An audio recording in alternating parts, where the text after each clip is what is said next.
Good morning and thanks for watching. It is 6 o'clock on this Tuesday. A man accused of killing two women in Rankin and Neshoba counties is now back in Mississippi to face charges. Alex Deaton sits in the Rankin County Jail charged with murder, drive-by shooting, and vehicle theft. He's accused of stealing the victim's car after shooting her to death inside her apartment.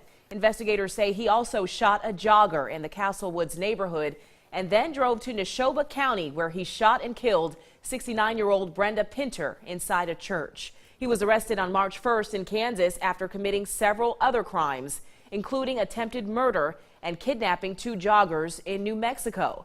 After being convicted in Kansas, he was extradited to Mississippi last week. There is also a hold on Mr. Deaton from the state of New Mexico. So in addition to the charges that he was convicted of in Kansas, the charges he faces in Mississippi in both Rankin County and in Neshoba County, there are additional charges pending against him by the state of New Mexico. Deaton has been indicted by a grand jury, that is, and is expected to be in court later this month. He faces life in prison if convicted. 3 people arrested in connection with the Lowndes County shooting over the weekend make their first court appearance. Yesterday, William Carr was charged with attempted murder. His bond was set at $150,000. Don Crawford and Diane Crow both charged with accessory after the fact. Their bonds were set at $10 grand each.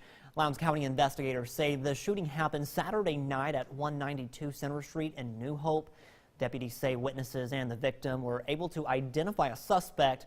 A short time later, all 3 suspects were arrested during a traffic stop in East Columbus. The deputies say the victim was taken to Baptist Golden Triangle and later airlifted to another hospital. The victim's condition is not known at this time. Investigators do not believe the shooting was random and that it possibly involved narcotics. A Chickasaw County corrections officer continues to recover this morning after being attacked this past weekend. Now 50-year-old Larry Jones is charged with aggravated assault on a corrections officer. His bond was set at $50 grand. Jones was originally booked in jail by Holka police on a simple assault charge. Sheriff James Meyer says the incident happened late Saturday night at the Chickasaw County Jail. A female corrections officer was apparently going to each jail cell to check on the inmates. When she got to the cell Jones was in, that's when it appeared he needed help. Told her that he was having difficulty breathing and was acting like he was under some kind of distress. And when she unlocked the door, he rushed her, struck her in the face several times, knocking her to the ground. And she was able to get away from him and get out the door and lock the door behind her. The jailer was treated and released from the hospital. An Aberdeen police officer arrested last week may face disciplinary action. Mayor Maurice Howard tells WCBI News the Board of Aldermen will meet soon to discuss the arrest of Officer Drakeus Betts and what action to take. The 27-year-old was arrested Thursday night in Aberdeen and charged with simple assault. A Monroe County Sheriff's deputy made the arrest. Betts is facing the charge in connection with an alleged assault on his girlfriend. Tupelo police need your help catching a suspected burglar. Late last Thursday, that is, the Tupelo Police Department responded to Four Seasons equipment on Cliff Gookin Boulevard. Police say the burglar pried a door open and went inside the building. Multiple chainsaws and hedge trimmers were stolen. This truck shown here is believed to be a gray 2014 Chevy Silverado that police say was used in that burglary. If you have any information on this incident, contact the Crime Stoppers of Northeast Mississippi. Bit of a bizarre story. A Lowndes County man is accused of firing shots in hopes of getting a fire truck to his house sooner. Now Avery Lawson Williams is charged with felony simple assault attempt by physical menace. The Sheriff's Department and volunteer firefighters, they were called to 1922 Ridge Road about a camper fire. When a volunteer firefighter arrived in his personal vehicle and tried to talk with Williams, deputies say he fired several rounds into the ground. The fireman radioed for help and deputies later arrested Williams. Students and faculty at ICC will hold a prayer vigil to remember 19-year-old Zion Ford. The Caledonia High School graduate died this past weekend. The prayer vigil is scheduled for 6:30 p.m. tonight at the Crane Pavilion on the Fulton campus of ICC. Ford was a defensive back at ICC, just completing his freshman season. The HIV/AIDS epidemic is hitting the Magnolia State in a major way. Now medical professionals are trying to do something about it. Well, in the past 10 years, studies show African American males are more prone to becoming infected with the disease. Medical experts say many people who have the disease don't even know it and will unknowingly spread it to their partner. Well, last night, dozens of Mississippi State students had the chance to listen to an infectious disease professional to discuss ways to end this epidemic and how to treat the disease. Education is, I think, a primordial component. I don't think education alone will make it, but education is an important point to help people to realize, that they have a need. I think, HIV testing, it's important. Everyone should be tested for HIV. And everyone, who continue to be at risk because they may have, more than one sexual partner should be retested. The seminar is part of Darwin Week, sponsored by the university's Department of Biological Sciences. Well, as the flu season rages on, there are signs we still haven't seen the worst of it. More than 60 children have died from the virus. 1 in 13 doctor visits last week was for flu-like symptoms. But there's hope thanks to new drugs and technologies that a flu outbreak like the one we're currently experiencing could soon become a thing of the past. Hinadoba explains.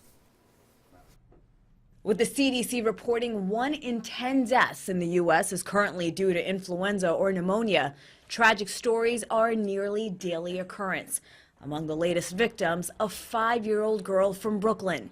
Neighbors describe in heartbreaking detail seeing her desperate mother. She was sitting on the floor with her, holding her daughter, creating her daughter. And she was just trying to tell her daughter, wake up, and please don't leave me. This flu season, already one of the worst on record, may actually not have peaked yet. But there is news of potentially cutting-edge new treatments. This is a far UVC light. Unlike traditional UV light that can damage the skin and cause cataracts, far UVC can't get past the top layer of the skin or the tear layer of the eyes. The benefit of that is these lights could be on at all times and placed anywhere, from a doctor's office to your office. It really does kill influenza virus, and it really doesn't harm you and I. And among the experimental drugs showing some promise, one from Japanese pharmaceutical company Shionogi that has killed the flu in a single day with a single dose. Because it stops it from multiplying, other cells don't get infected, other people don't get infected. The drug and others that hold potential, if fast-tracked for FDA approval, would hit shelves at the earliest next flu season. Doctors say even though the flu shot is just about 30% effective this year against the deadliest strain, they're urging everyone to get it. Even if it doesn't cover every strain, the shot could help mitigate the symptoms. Your first alert forecast with meteorologist Alex Puckett. A cool and foggy start to our Tuesday. Temperature right around 40 here in the Friendly City. The view from our Alpha Insurance Sky Cam looking off down through downtown. You can see some slightly reduced visibility. It's not too bad, but something to keep in mind for your morning commute. You might come across a little bit of patchy fog this morning. Temperatures sitting in the 30s and 40s to kick off the day. So cool, but not cold, I wouldn't say, to start the day. Not too bad out there, not as cold as it has been, but still probably warranting a light jacket. Now, as we go through the day, we'll see a bit of cloud cover. Right now, it just doesn't look like enough moisture to squeeze out a shower. I can't totally rule out a shower popping up today, but the chance below 10%. So you're not going to see a rain chance on the board for today. We could see some showers pop up later on tonight, though. So as kids head to the bus stop, no rain gear necessary, but probably a good idea to have a light jacket. Temperatures in the 30s and 40s to start things off.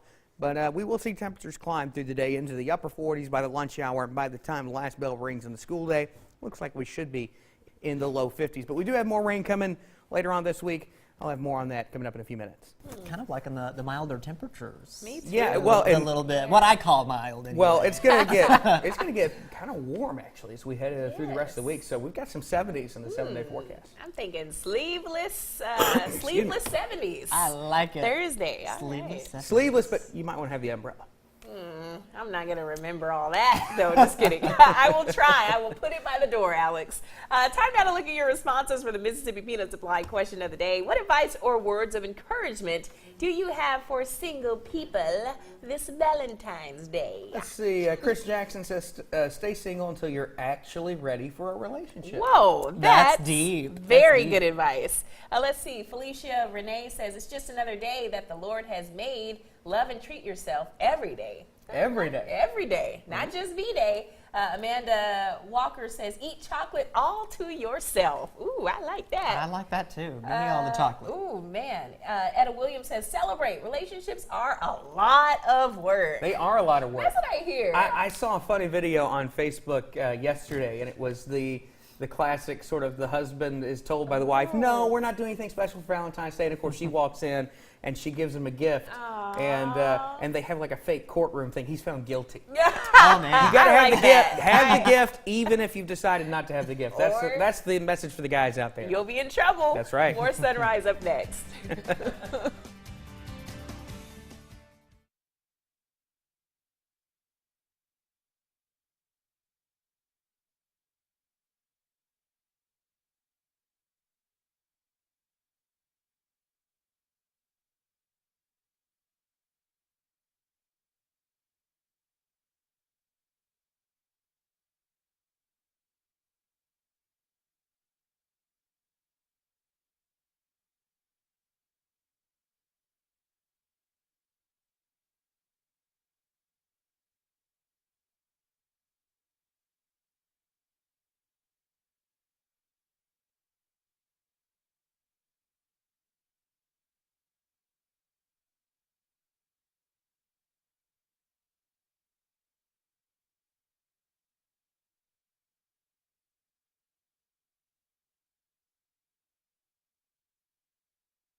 Welcome back, everyone. It's 6:15 on this Tuesday morning. A Central Texas middle school is under fire over a homework assignment on slavery sent home with a 7th grade student for a history lesson last week.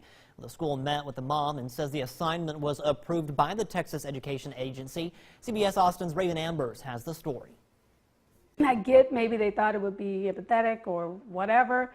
That didn't work. This Leander ISD mother is upset with a homework assignment sent home with her 7th grade daughter last week. She attends 4 Points Middle School. The assignment asks students to draw themselves as slaves and describe their senses as a slave. She stopped and said, I need to talk to my mom about this. So it was a part of a 16-page assignment. Tanya Jennings says her daughter won't be completing. Everything about it speaks that it was just slapped onto the back of the page and said, here you go, Black History Month. Leander ISD says the assignment has been handed out for years, and it's a part of a curriculum approved by the Texas Education Agency, the organization that oversees public schooling across the state. Leander ISD said the goal of the assignment is to familiarize students with the Civil War and slavery. I was even more offended that it was something that has been given out for years. Jennings believes there are better ways to teach students how to empathize with slaves. There are just 15 million different ways to do this, and not say just, draw yourself, and then color it. Well, next on Sunrise, Alex Puckett has a full look at our Tuesday forecast as he gets us out the door. And later, the newest presidential portraits are anything but controversial. We'll show you why. You're watching Sunrise.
Your first alert forecast with meteorologist Alex Puckett. A good Tuesday morning to everyone out there. A little bit foggy to start things off this morning. This is the view from Tupelo on our Alpha Insurance Sky Cam. You can see visibility is not too bad, but slightly reduced this morning. So something to keep in mind for your AM commute. Not too bad, but you will come across a little bit of patchy fog this morning, more likely than not, as we go through up until about 8, 9 o'clock this morning. Temperature sitting in the 30s and low 40s to kick off our day. So cool, but not too cold. Still probably a good idea to grab a light jacket before you head out the door. We're going to stay relatively cool today. Lots of cloud cover. I don't think we're going to see enough moisture to squeeze out much in the way of showers today. We could squeeze one out. I'm not going to totally rule it out, but the rain chance is going to be below 10%, so you're not going to see it on the 7-day forecast. If we did see one, it'd be very light and last a couple of minutes, so not going to be a huge deal today. Temperature is going to be climbing really throughout the day and into the overnight hours. So when you see these temperatures here, note that this is probably not coming at 2, 3 p.m. This is probably coming 5, 6, 7 o'clock or later into the evening. So 50s, maybe a 60 on the board in some spots, but that's going to be overnight. So most of us into the afternoon only making it into the low 50s because of all of this cloud cover. But as I said, we do warm up overnight. And as we go through the overnight hours, we start to see some scattered showers develop. So as you get into your morning tomorrow and wake up, we'll be dealing with hit or miss showers. And that's going to be the case all day long. More spots than that probably get wet, but it's not going to rain all day in one spot. It's going to be more rain starts and stops a few times through the day. Now, Thursday, not much moisture available. We might see a shower, but The better chance of rain after today or after tomorrow going to come on Friday as a cold front pushes through. We'll see some moisture linger behind that. So Friday afternoon, Friday evening, we'll still be dealing with the potential for some rain. Overall, as we go through the next few days, at least through Friday, expect rainfall totals to exceed ½ an inch. So not a soaking, but a decent amount of rain as we go through the work week. And we'll leave the chance for some scattered showers on the board Wednesday all the way into Monday of next week. Let's look at today's Spill It Furniture and Mattress weather quiz from 1991 to 2010. 2 states averaged 0 tornadoes per year. They were Alaska and what was the other one? Was it Delaware, Rhode Island, or Arizona? While you think about that, let's get a check on sports. A change of the guard in Oxford on the hardwood. Robbie has the latest. Good morning to you. Hope you're having a great start to your Tuesday. History will remember Andy Kennedy fondly. As the Ole Miss head basketball coach, there's no other coach with more wins or success during his or her time at Oxford than AK. But time has run out on Kennedy's tenure coaching the Rebels. As Monday at a press conference, Andy Kennedy announced that he will be stepping down following the 2017-18 basketball season. Following the completion of this year, Kennedy will have coached 12 seasons in Oxford. As of now, he's amassed 245 victories in his time with the Rebels, led Ole Miss to 2 NCAA tournament appearances and postseason berths in 8 of the 11 previous seasons. Kennedy will also leave Oxford as the winningest head coach in Ole Miss basketball history. This year's Ole Miss, the team, has had its struggles as they sit 11-14 overall towards the bottom of the conference. But for AK, the time just seemed to be right to wrap up his time in Oxford. I've been blessed, truly blessed, to have had the opportunity to be a head coach in the Southeastern Conference in my home state for 12 years. That is a true blessing. This I know. I also know that it's time for a new voice and a new vision for this program moving forward. So with that said, I spoke obviously briefly at the beginning about this ominous cloud, and I didn't want the rest of the season to be about what's Andy Kennedy's status. Are you for him or are you against him? I didn't want to divide our fan base. I respect this too much for that. I didn't want people to have to choose a side. I want everybody to be on the same side, and that's moving the program forward. When Ole Miss needed him, Coach Kennedy answered the call and came home and built this program into one of the most respected basketball programs in the country and in the SEC. He was consistent. He worked extremely hard every single year. He maximized the resources when he first arrived. He changed the mindset, changed the culture of Ole Miss basketball. This foundation will live on for a long time. So here's Andy Kennedy's profile. As of right now, his overall record, 245 and 154 in 12 seasons at Ole Miss. He's finished with a winning record in every single season he's been at Ole Miss. His team's going to try to get him there before the end of this year. All-time winningest coach in Ole Miss history. We've mentioned that to you in basketball. He's just the 5th coach in SEC history to win 20 or more games in 9 of 11 seasons. That is not easy to do. And he's never finished worse than 6th in the Southeastern Conference, which is also pretty impressive in its own right, as Andy Kennedy will certainly be remembered as the best coach in Ole Miss basketball history. Well, speaking of men's basketball, there's good news and bad news for Ben Howland and Mississippi State. The bad news currently, MSU is not in the projected field of 68 for the NCAA men's basketball tournament. But the good news, the Bulldogs are working their way into the discussion squarely on the bubble, getting an at-large bid. MSU currently 18-7 overall, 6-6 in SEC play. They boast an RPI of 57. They've got good numbers and other metric systems and analytics, such as KenPom in 57, BPI at 64. Those are good numbers, and for those of you who aren't bracketologists, that's a good sign for MSU going forward. They can notch some more wins in SEC play. So if the NCAA men's basketball tournament started today, according to ESPN's Joe Lunardi on bracketology, this is where the SEC teams would be in terms of what seeds they would take. Auburn would be a 2 seed, Florida and Tennessee would be 4s, Alabama, Texas A&M would be 7 seeds. Now this is before the Aggies would end up losing 2 of their players due to suspensions and kicked off the team, so that's something to monitor. Kentucky, that's a dangerous 8 seed if somehow the Wildcats can put it together. At a 9, that's where we'd find Missouri, and at a 10, we'd see Arkansas. By the way, Alabama's a 7 seed, is a really dangerous 7 seed too, and the next 4 outline, that's where you see Mississippi State. So right now, MSU would probably be the 6th or 7th team out of the field as of right now. That means you're right on the bubble. Other SEC teams that are in the conversation, Georgia, LSU, South Carolina. So the Bulldogs could certainly use wins going forward in SEC play. And Two big ones coming up for the Bulldogs this week. You got Vanderbilt coming up on Wednesday. This is what that schedule looks like this week in SEC hoops. Vanderbilt on Wednesday on the road down in up in Memorial Gymnasium in Nashville, and then MSU hosts Ole Miss on Saturday at home. State really needs to get both of these wins. If you split, you're okay. If you lose them both, you're in big trouble. Ole Miss, by the way, will be at home against Arkansas coming up tonight at 6 p.m. On the women's side of things, MSU has no worries about making the tournament. They're all in and they're in great shape. They're going to take on Vanderbilt coming up Thursday at 7:30. But the big deal here is if Ole Miss wins at Vanderbilt on Thursday, they should have no problems with the Commodores. Vic Schaefer's team wins on Thursday. Then Sunday, with a win over Texas A&M, they will clinch the SEC championship. They've never won the SEC in women's basketball. If they win 2 games this week, they will clinch that title. So something to play for this week, despite, you still want to stand defeated. You still want to look good going into SEC tournament play and the NCAA tournament, but still much to be accomplished for Vic Schaefer's team. That is all for sports for now. Here on Sunrise, we hope you have a great rest of your morning.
This JTS Mortgage Minute is brought to you by JTS & Company Mortgage Professionals.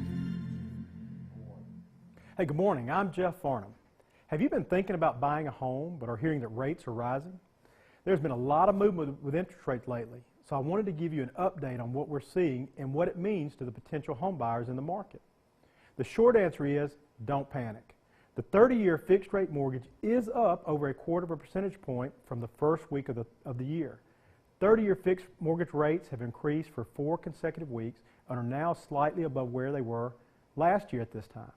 However, rates are still low compared to the average over the past 3 decades. A 4.5% or even a 6% rate is a good long-term fixed rate. We've had a lot of phone calls these first few weeks of the year from first-time home buyers. I want to encourage you to give us a call if you're looking for a home and don't know where to start. JTS & Company was founded on the ideas of service and education. We want to make sure you understand the process and what to expect throughout the process and help it be a time of joy and less stress. Don't let the unknown keep you from giving JTS and Company a call. We do this every day, but understand that you don't. Becoming your own loan officer isn't necessary to get a home loan. The Federal Reserve did not hike rates at the last meeting, but the market views future hikes as a near certainty. According to Freddie Mac Deputy Chief Economist Lynn Kiefer, the expectation of future Fed rate hikes and increased borrowing by the U.S. Treasury is putting upward pressure on interest rates. My advice is, if you're looking to buy a home, now is a better time than later. The market is often running already this year. January has flown by, and spring and summer will be here before we know it. Go ahead and get your pre-qualification application in and start the process of finding a home. You must be pre-qualified to know how much home you can afford and then find the home that fits your family best. Finding a home can sometimes take more time than anticipated. It's better to get started with the process earlier than you may think is necessary. When it comes to financial matters such as this, it is so important to work with JTS and Company versus a national 1-800 lender. We are a local, trusted, experienced, and are able to provide personalized advice geared toward your specific goals and situation, even face-to-face if necessary. Give us a call today and let us get to work. We're ready when you are. Thanks for joining me today, but be sure to tune in next week. This JTS Mortgage Minute is brought to you by JTS and Company Mortgage Professionals.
Welcome back, everyone. It is 6:34. I believe the latest additions to the National Portrait Gallery are not exactly typical. I wonder what people think about some of these. Jen Crawford has more.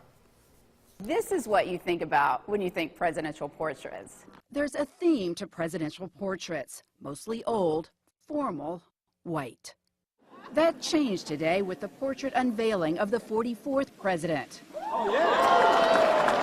And that of First Lady Michelle Obama. Like the Obama presidency, the non-traditional paintings represent a break from the past. I'm also thinking about all of the young people, particularly girls and girls of color, who in years ahead will come to this place and they will look up and they will see an image of someone who looks like them hanging on the wall. Amy Sherrill depicts a fashion-forward First Lady, calm and composed. Amy, I want to thank you for so spectacularly capturing the grace and beauty and intelligence and charm and hotness of the woman that I love. Dorothy Moss is a curator at the National Portrait Gallery. They very much want to ensure that future generations can relate to these portraits.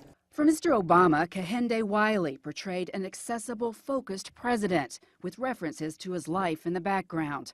I tried to negotiate less gray hair. Wiley is internationally acclaimed for his large-scale paintings of African Americans in poses evoking famous historical figures. Mr. Obama didn't want that. I had to explain that I've got enough political problems without you making me look like Napoleon. Funny stuff indeed. Again, that was Jan Crawford reporting. The portraits will be displayed today. Time now to get a portrait of what our forecast is looking like. Here is meteorologist Alex Puckett with those details. Thank you very much, Renee. Sort of a fuzzy portrait this morning. We've got a little bit of fog out there. Nothing too dense. We're seeing visibilities reduced, though, from perfect, which is 10 miles, down into the 5-mile range, 5 in Starkville and West Point, 7 in the Friendly City, down to 4 in Tupelo and in Winona. Not totally oppressive as far as visibilities are concerned, but you may notice a couple of spots where it gets a little bit foggy. Doesn't look too bad in our Alpha Insurance Skycam and Vernon over at Durham's Pharmacy, but you do note the low cloud cover. We're going to be dealing with that pretty much all day long, so don't expect to see much in the way of sunshine today. Temperatures sitting in the 30s and low 40s to kick things off. As we go through the rest of the day, we deal with the cloud cover. Futurecast wants to maybe squeeze out a shower by late afternoon, early evening. The rain chance, though, to me looks like below 10%, and so we're not going to throw it up on the 7-day forecast, but it's something we'll watch as we go through the rest of the day. I'm not formally going to throw a rain chance on the board, but it is going to potentially by this evening. I can't rule out a raindrop or two. Temperatures going to be climbing into the 50s today. Today's Sketch the Sky sent in to us by Amaris. Thanks for sending that in. If you want to see your Sketch the Sky in the air, just send it to us. P.O. Box 271, Columbus, Mississippi, 39703. Or if you don't want to pay for the postage, just send it to us in an email. Our address, weather@wcbi.com. Now, let's see you celebrating a birthday today. Sketch the Sky is brought to you by Pediatric Dentistry of Columbus with Dr. David K. Curtis and Dr. Katie Curtis Wyndham.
Welcome back. It is 6:41. The Olympics in South Korea are bringing up memories for some American families whose loved ones never returned from the Korean War.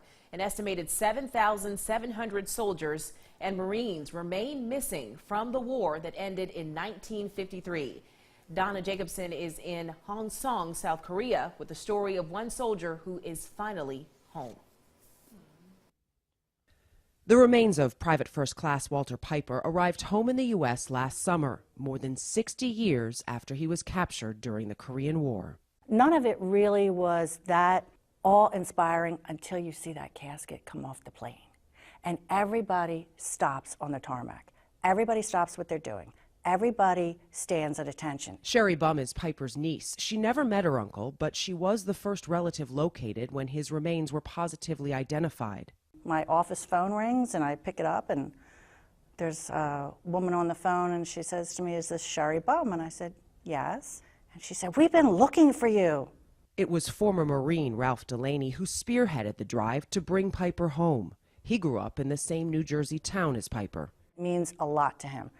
He is a war veteran, so they're a tight band. That's all I can say. According to Army records, in February 1951, during the Battle of Hwangseong, Private First Class Walter Piper went missing in this area. His regiment had been defending the Hwangseong Bridge before fleeing to the south.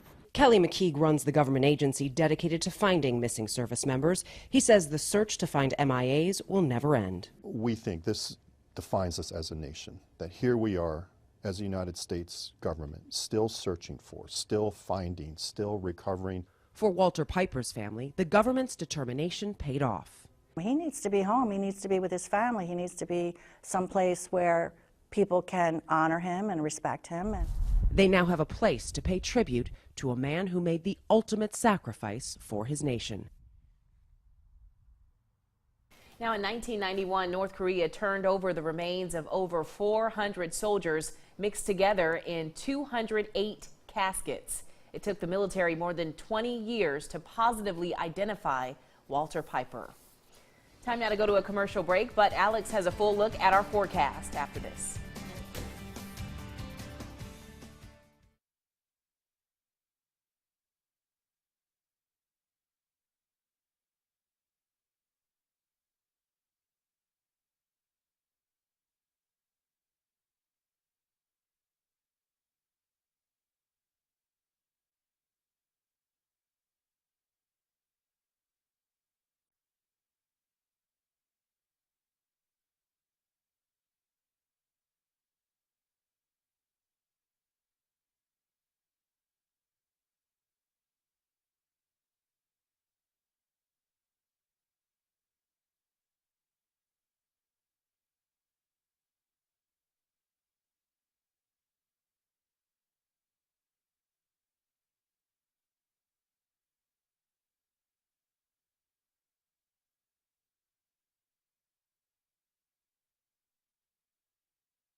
Your first alert forecast with meteorologist Alex Puckett.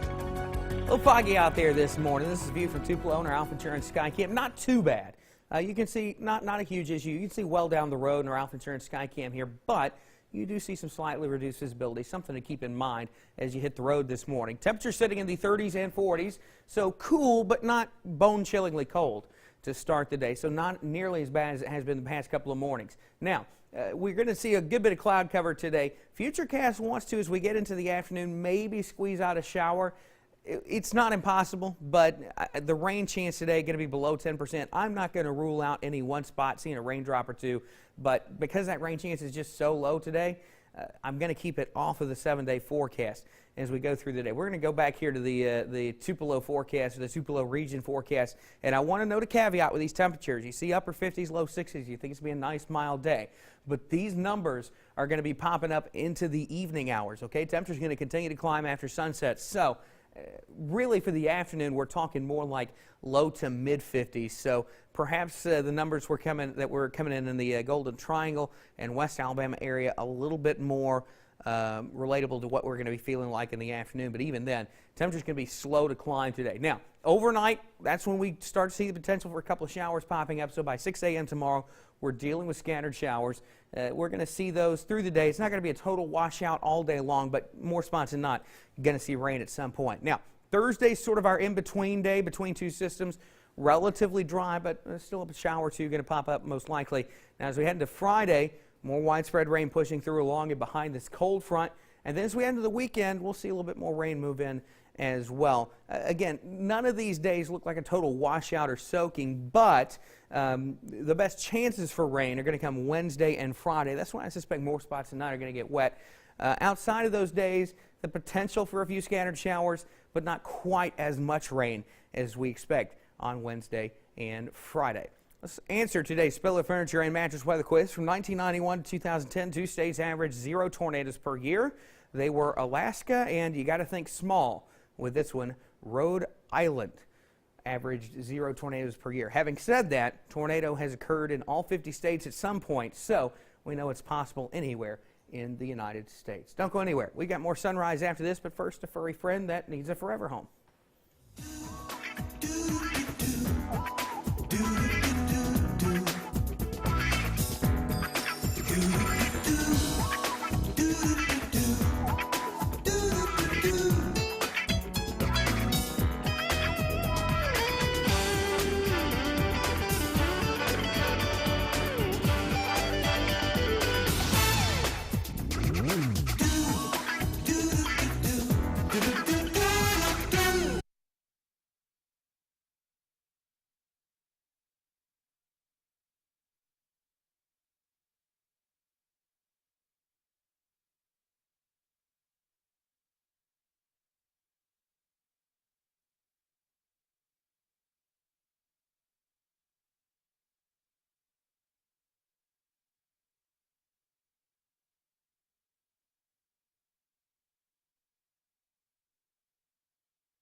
Welcome back. It is 6:52. Starkville residents get a chance to talk about the future of their parks. It's all a part of the State of the Parks initiative. Last Tuesday, city leaders voted to have a series of public meetings allowing residents to give their thoughts about the city's park. Residents were able to tell the things they liked about the park system and improvements they'd like to see. Starkville Park and Recreation leaders say major upgrades are on the way to the parks. But before they start making those changes, they first wanted to hear from residents. It's just great, input to have because, again, we really hope to be able to make a lot of improvements in our park system, both in the short term and long term. And this public input guides that. We want to make decisions with the public input in mind. We're not going to just make decisions based off of what I like or what any individual likes. We want to know what the citizens like and especially what they need. Last night, residents gave their input about Moncrief Park. This was the first of 6 meetings. The city of Tupelo is helping to pave the way for the return of the Chickasaw tribe to North Mississippi. The city will spend $20,000 to help build a road to a proposed heritage center being built by the Chickasaw Incana Foundation. The site will be on 162 acres along the Natchez Trace Parkway and will need to be accessible to commercial traffic, which is not allowed on the parkway. The Chickasaw Inca Foundation was established in 2014 to preserve, protect, and interpret Chickasaw history in the tribe's traditional homeland. It is headquartered in Tupelo. The time now is 6:54. We'll have another look at your forecast and sunrise question when we come back.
Welcome back. What some call the greatest show on earth is in full swing in Rio de Janeiro, Brazil. The city's famous carnival that attracts approximately 1 million people from different parts of the globe is well underway with elaborate floats, costumes, and thousands of people dancing to samba beats. The carnival includes a competition among Rio's samba schools that started Sunday night.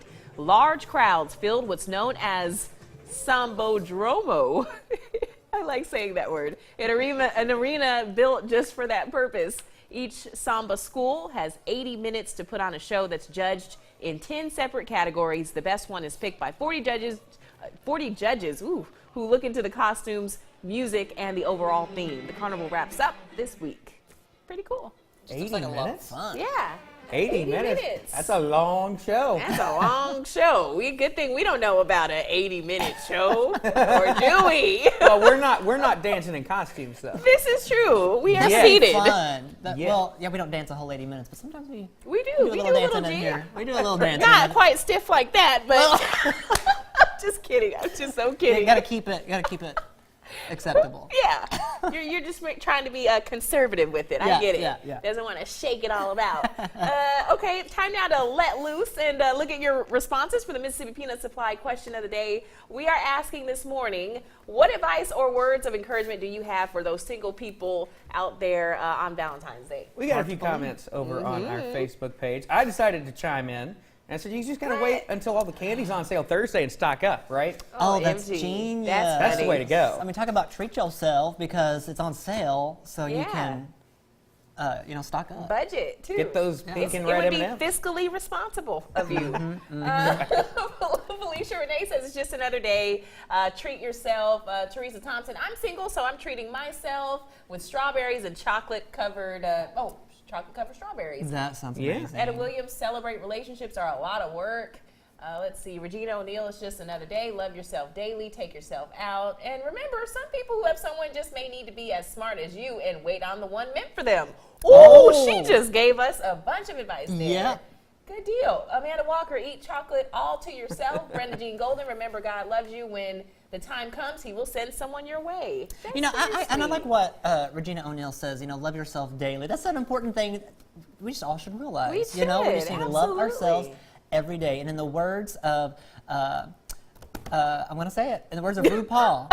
Okay. If you can't love yourself, how are you going to love anyone else? I agree with that completely. All right. We got a lot of lovely advice from you guys. Thank you for commenting on our question of the day. We'll be right back on midday.